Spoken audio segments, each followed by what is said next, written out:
And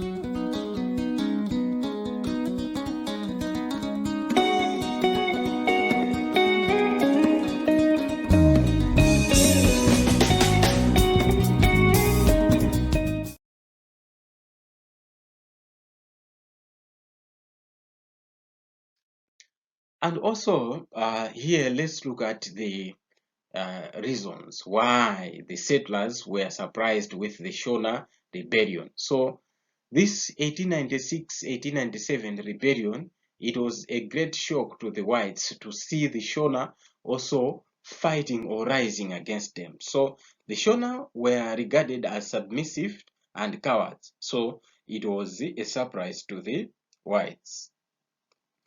And also the Shona regarded the settlers as their liberators from the Ndebele attacks. As such, they could not revolt against the settlers. So it was another shock there to see them, to see the Shona, who for quite long they were regarding the white settlers as their shield against the Ndebele attack. But this time around, they were them, the Shona, rising against the whites. So it was a surprise again. So the Shona revolts took longer than that of the Ndebele. The reason was that the Shona, they belonged to different chiefs, and therefore they lacked central authority like a king to discuss with. So there was no central authority to say there is one king of the Shona to discuss with for a ceasefire. There was nothing like that. As such, the Shona were fighting led by their leaders or different chiefs. So if this chief is defeated, doesn't mean that all the Shonas are defeated. Others were still fighting and others were still fighting like that. So the Shona revolts, they took long for that because they did not have the central authority or one chief governing them all. So let us look at the importance of the 1896-1897 Shona Ndebele revolts. What was the importance of that revolts? Number one was that the BSA company's policies on labor and taxation, they were improved. So it was a plus there to say it was because of the revolts, then they changed the labor and taxation policies. And also the company was blamed for the acts of oppression over the natives. So through those revolts, it exposed the oppressions that the whites were doing on the Africans. And also many Africans in southern Rhodesia, they turned into Christianity as ancestral spirits proved to be powerless before the Europeans. So one importance of these revolts, it proved the weakness of the ancestral spirits. Hence, the Africans, they embraced Christianity. And another importance was that the Ndebele, they were disarmed and peace was restored by 1897. So remember, Linde Jameson, his major fear was the Ndebele disturbances. So he was afraid to say they were going to maybe hinder developments. So it was his wish to see the Ndebele one day being defeated. So here we see by 1897, the Ndebele were defeated and they were disarmed. Hence, the whites or the Europeans, they settled there freely. And the BSA company was discredited overseas by the overseas countries for intervening in the affairs of the Transvaal and other areas. So the BSA company was blamed overseas there to say, why was the BSA company also trying to intervene, trying to enter into the issues that were not for the company. So the Indawa or the Indawas or meetings, they were held with the Ndebele and the Shona where the BSA company had the grievances of the people. So that was another importance there to say after the revolts, then we saw the meetings that were held between the indigenous people and the BSA company in order to hear what the grievances or what were the problems of the people. Now let us look at the Indawa in the Matopo Hills, Indawa in the Matopo Hills. So in 1896, 1897 revolts, many Indunas, they took refuge in Matopo Hills as they were disillusioned by their defeat, which also slowed showed the falsity of their priests like Mkwati, Nehanda, and Kagui. So it was like the chiefs now of the Ndebele and the Shona. They ran to Matopo Hills. That's where they stayed there, and they did not want to come back maybe to the valleys or wherever. Number one was that their defeat, to them it was a shock because they had great trust in their priests like Mkwati, Nehanda, and Kagoyu. So these priests, they guided them every step of the war, but it happened that the war was lost. So these kings or the chiefs, they were like shy to say, how are we going to expose ourselves to the people? We were the ones advising the people to say, the priests are saying, let's go, let's fight, but here we are, we have been defeated. So at Matopo Hills, 40 Indunas, they met with the Cecil John Rhodes on 21st August 1897. So there was an Indawa there at Matopo Hills on 21st August 1897. And the major aim for that Indawa was for the reconciliation in what was known as the Matopo Hills Indawa. Matopo Hills Indawa or meeting. So what was the importance of that meeting? Number one, Rhodes listened to their grievances. So it happened that Cecil John Rhodes himself, he listened to the grievances of the chiefs themselves. Another importance was that it ended the Shona Ndebele rebellion and all war weapons were surrendered. So the Shona Ndebele rebellion, it came to an end and the weapons of the natives were surrendered to the company. And the BSA company promised to disband the police force. Remember, on the other hand, the Ndebele, they were not happy with the force or the police force that was there. So the BSA company promised that they were going to end that police force, and some Indunas were to be paid. So they were promised to say, you are going to be on payroll.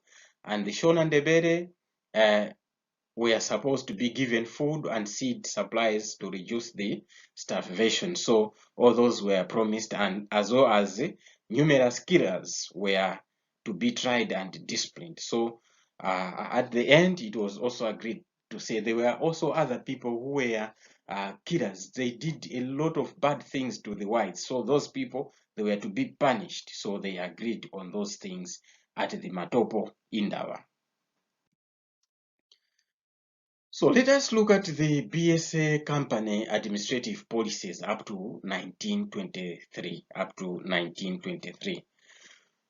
The colonial administrative policies in Southern Rhodesia, that's what we are going to look at. So the British did not administer Matabeleland directly because it had no money. Therefore, the administration of that territory was left in the hands of the BSA company. That's what we already said. To say Southern Rhodesia, even the charter stipulated that the BSA company was going to administer that area in Rhodesia or in Central Africa, a large area in Central Africa on behalf of the British government. So it was not a direct rule of the British government, but the British government ruled through the BSA company.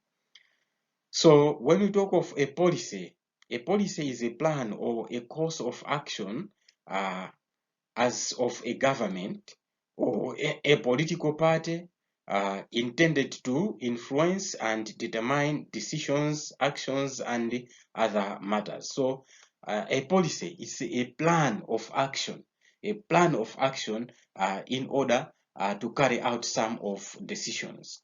So that's what we are going to talk about here, the administrative policy.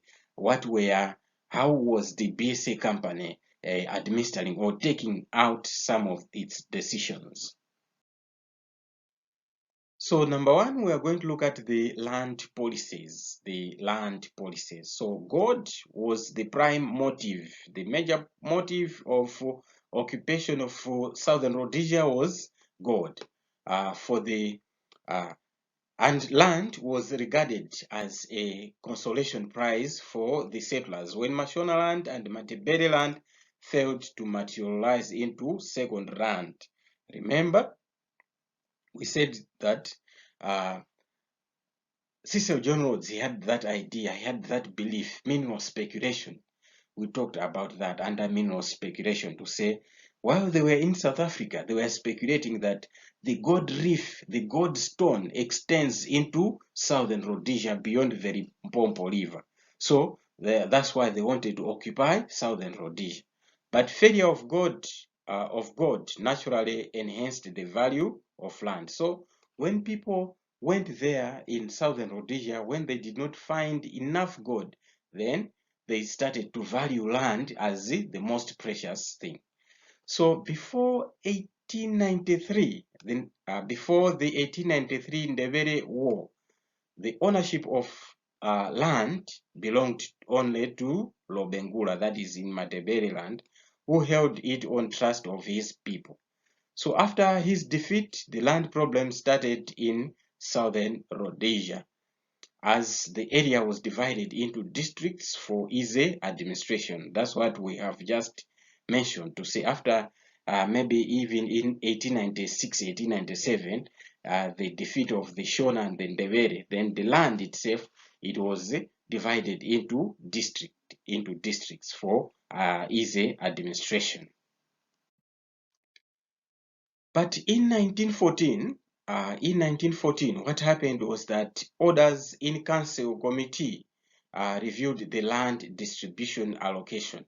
So there was a council that was instituted by the name the Orders in Council Committee. So that committee, it reviewed how the land must be distributed in Southern Rhodesia. So the land was distributed as follows. 23% of all the land in Southern Rhodesia, it was supposed to be the land for the natives or the Africans, while 32% it was to be shared to the Europeans, and 45% it was the land just to remain idle for future use. So that was the allocation of land by 1914 in Southern Rhodesia.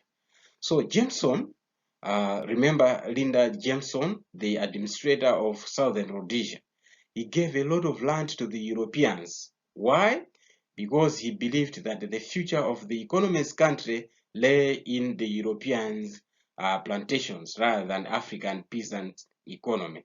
So he believed that if we give a lot of land to the whites, it means the economy of this area is going to be boosted, other than to allocate more land or good land to the Africans who do not even know the best way of farming methods.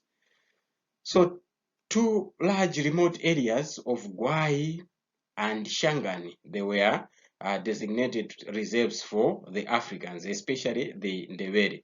So the Ndebele, after the 1896-1897 revolts, they were given the remote areas, the land that was not even good, not even fertile, they were packed there to say, go and stay there, that is your land. While all the good land, it was allocated to the whites. In the 1918 private council, there was the private council in 1918. So this private council, it was the body of people of high rank in politics and public life who can be asked to advise the king or the queen. So those ones are called the private council. So this private council in 1918, it declared that the crown, which is the queen, grab more land at the expense of Africans. So that council came up with that recommendation to say no, the Queen has got more land than Africans here. So what was the impact? Let's look at the impact of this land policy that we have been looking at. Number one was that congestion in African land due to abundant livestock as well as people. So there was congestion in African land, that's 23%. All the people were packed in the 23%. And again, starvation. There was also starvation and general poverty among the Africans. And there was also soil erosion in the lands that were packed because many people were cultivating a very small area. And also overgrazing. They had livestock, they were grazing at the same place now and again, then it led to overgrazing. So all these factors, they affected the African progressive farmers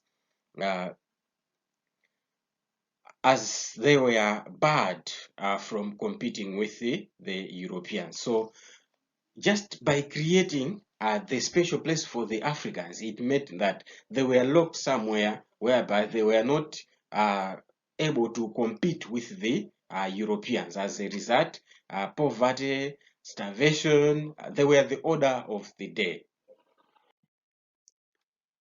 Now let's look at the labor policies. The labor policies. We have looked at the land policies. Let's look at the labor policies. The emphasis on rapid economic development meant that the European planters or farmers, they needed an immediate supply of laborers. So, as we have said, Jameson, he allocated more land to the Europeans. The aim was for them to emphasize on farming. Now, with that, therefore, it needed people now to work in those lands. So the company administrators and their successors, they formulated the labor policies that ensured that African labor was cheap, adequate, and regular.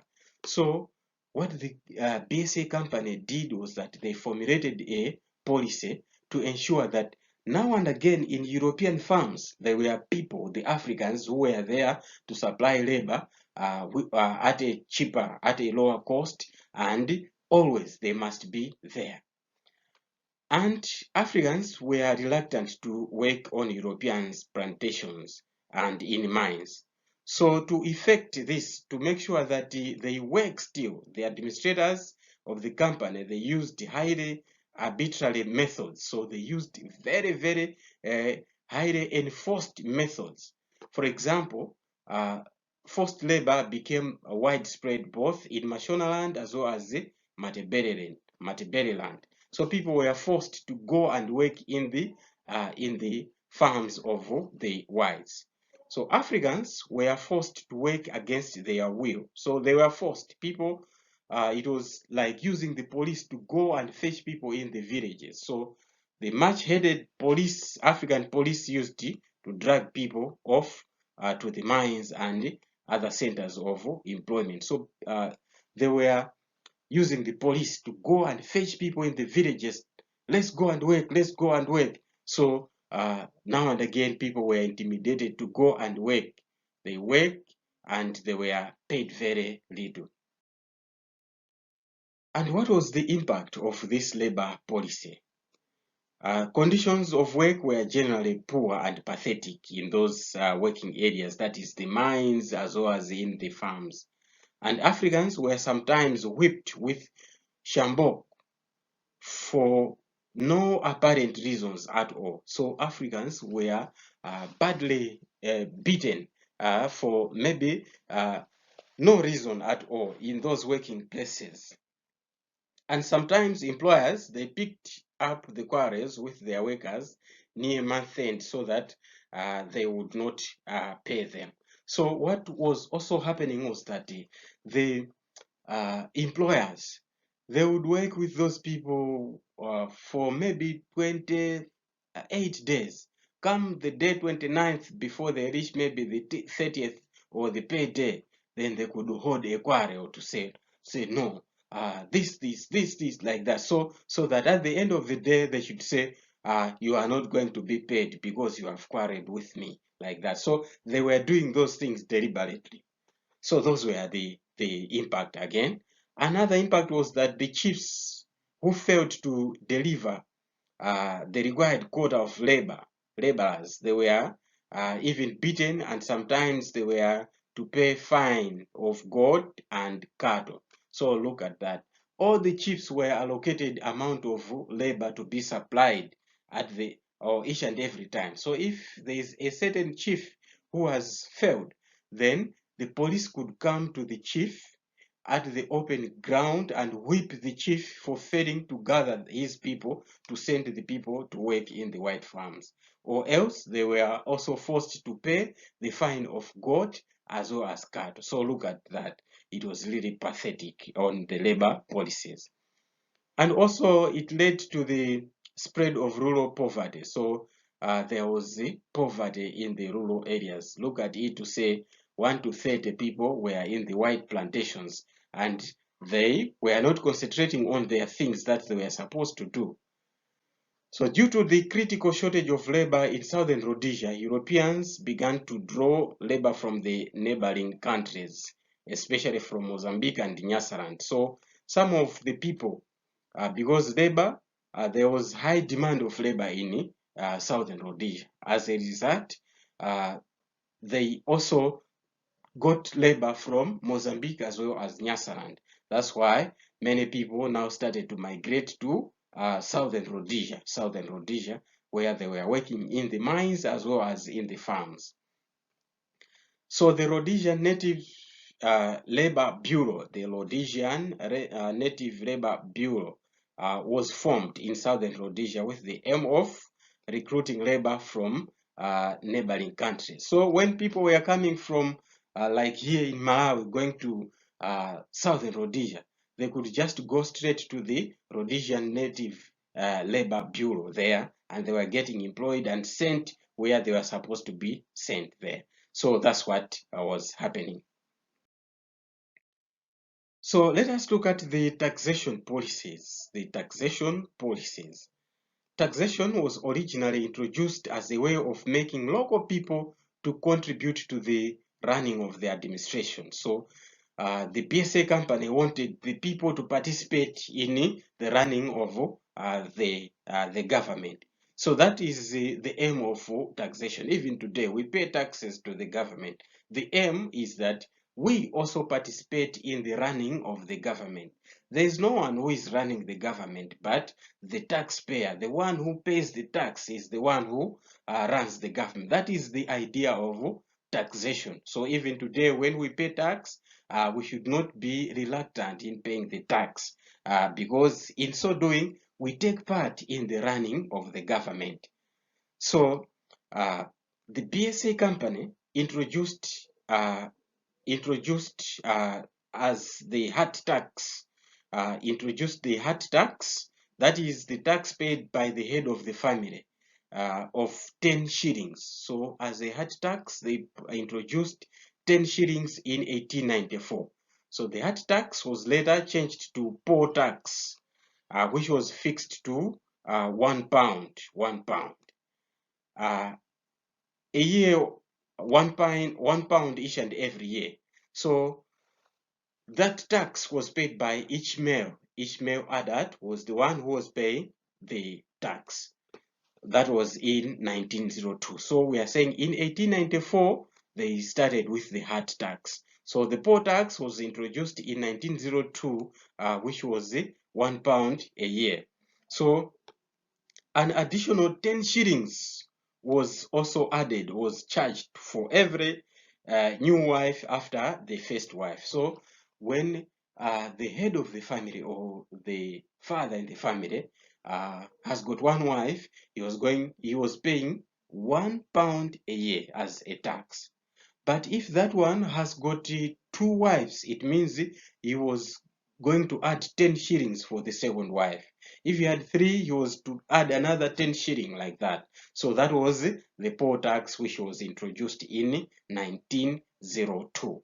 So taxation policies were designed to increase the flow of African labor to the European enterprises.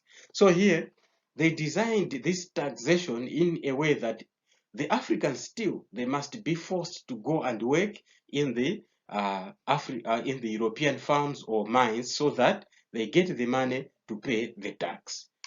So defaulters of that tax, they had sometimes their hearts bent or bent down, or their wives held as hostages. So when you fail to pay the money or the tax, your wife was taken or your house was burnt down.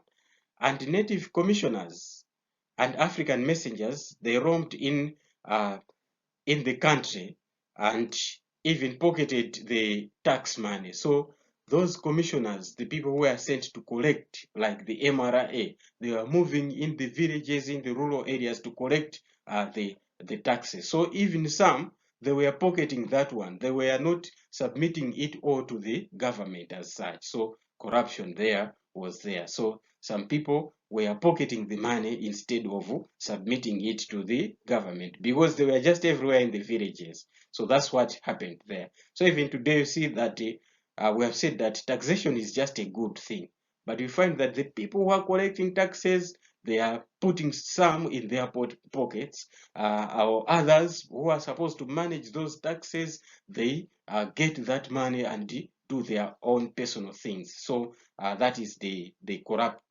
corruption part. But when you talk of taxation, it means people taking part in the running of the government. So to this far, we have reached, we have come to the end of this topic. So in this topic, we have looked at a number of issues. As you have seen, we have looked at how the Europeans came to Southern Rhodesia and administered it. First, they started with the treaties, and later on, they sent people to settle there. Then there were the policies that were there, as well as we have also looked at to say the revolts or rebellions. It started with the Ndebele in 1893, then the Shona Ndebele in 1896, 1897. So there are a lot of concepts that we have tackled up to this far. So I hope you have enjoyed every aspect. If not, it's just a matter of repeating the disc. Then you are going to grab each and every concept well until you master everything. But before I leave you, I have to give you the test. So here is the test. We have 8 structured questions that are here, 8 structured questions that are very simple and straightforward that you are going to handle. Yeah, so when you handle these ones, remember what we do. We also forward it to the email and to the email address and the number that is already here. And the last question here is an essay. Design a very good essay so that I should also be satisfied when I'm marking your essay. The procedure is the same. After you do it, write in your hand on the piece of paper or papers, capture it, then send it via WhatsApp on the WhatsApp number that is already here. So, or you can send it via the email address. So, the next time we meet, we are going to look at the same, that is the European occupation and administration of Central Africa. So we have just looked at Southern Rhodesia. So the next thing that we are going to look at or focus on is how they occupied Northern Rhodesia. Remember, Northern Rhodesia is Zambia. So we are going to look at how the Europeans occupied Zambia. So this one again, it is another wonderful aspect of our Central African history. So I hope you are going to enjoy it. But you know what? This thing is also already on the DVD. So the moment you have finished how they occupied the Southern Rhodesia, straight away pick up that call and request for your next DVD, which is about Northern Rhodesia, how the Europeans occupied and administered Northern Rhodesia. So I'm just at the other end of your call. So I'm just there waiting for your call. So until that time, thank you so much. Simutaya nthawi yanu kufunafuna maphunziro muzakhala wotumidwa moyo wanu wonse. Ngati simuphunzira anthu azingokutumani, ajala kalime, ajala kuchwe manyazi, ajala katende yanti, ndipo anthu ophunzira wandi wotumanso kwambiri. Ndiye ngati simuphunzira, skulu akuyikirani aba mukhala otumidwa.